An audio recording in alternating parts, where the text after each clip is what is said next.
money cannot buy health.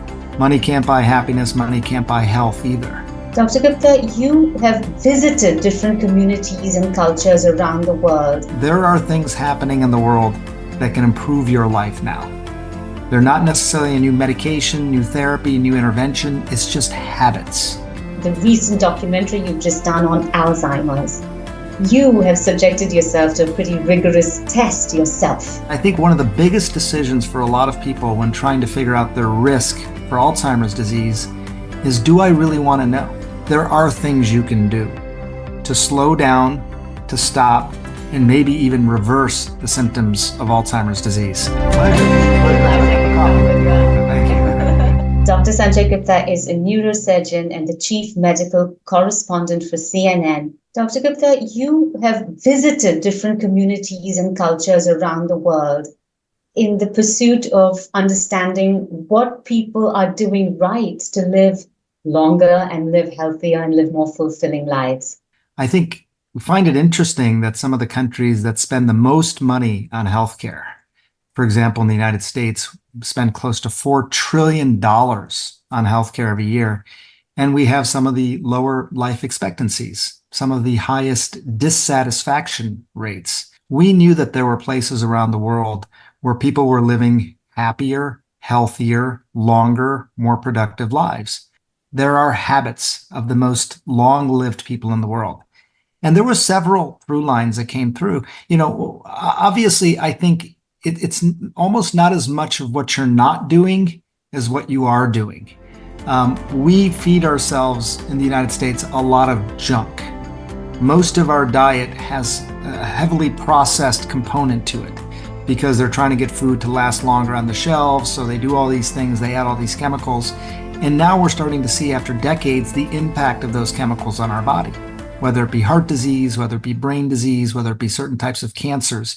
So it's almost not me telling you to do all these things. It's me saying, watch out for these things. Don't do those things and get back to the basics. So I think, diet, as much as you can eat food as close to the source of origin, that would make a big difference. But also, I think in terms of activity, many countries where people live a long time, they don't even have gyms. So they get from point A to point B by walking. And many of these places, when they walk, they have some hills in how they walk as well. And it's extraordinary. I mean, people are, living really healthy lives into their 90s, 100 years old, still working, still driving, still interacting with their great grandkids. The recent documentary you've just done on Alzheimer's.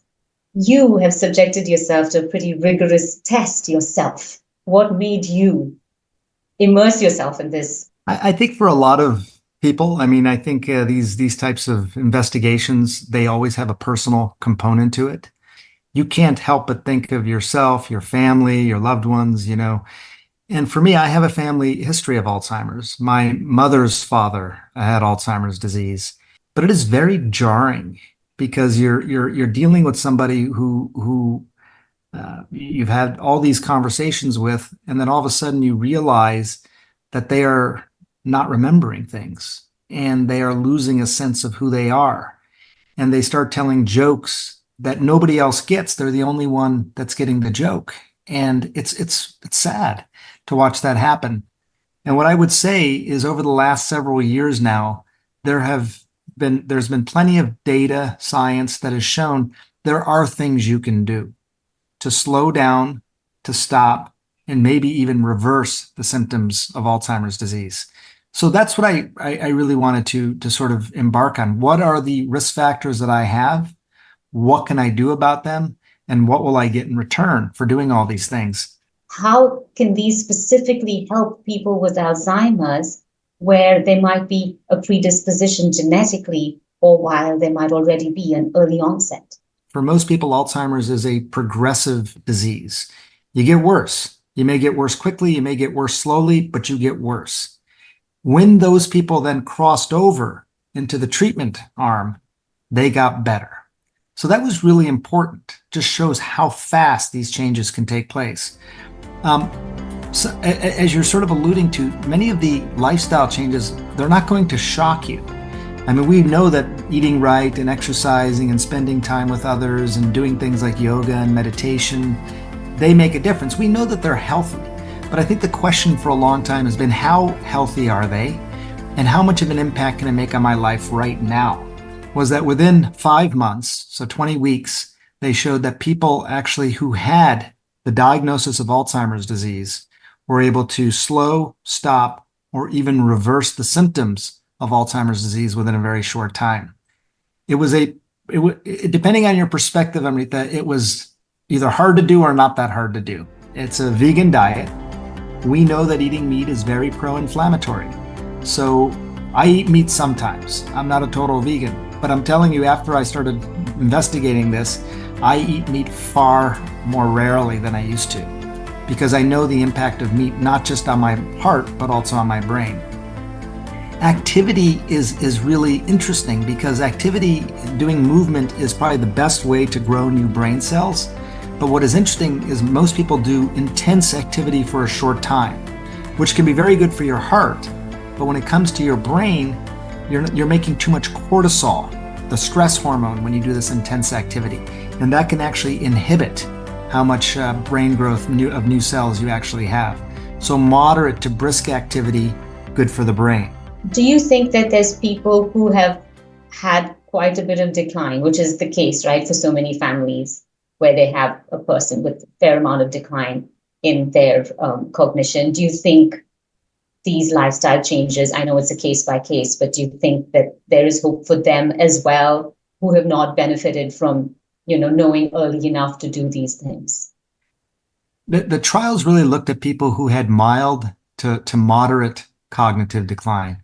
I want to be very fair here. I don't want to give people false hope, but I think if you have more moderate or more severe decline, I think it's harder at that point to stall or reverse the symptom. I think the biggest motivator for me, besides the fact that I have teenage kids now and I want to be around for a long time for them, not just around, but, like carrying them down the aisle when they get married, that, strong. But I think the thing is, I feel good. When you're doing these things, you feel good. I think a lot of times people associate good lifestyle with, I'm going to avoid disease later in life. And that's a good motivator. But if the motivator is much more current, that if I do this now, if I do this for lunch, I'll feel better by dinner.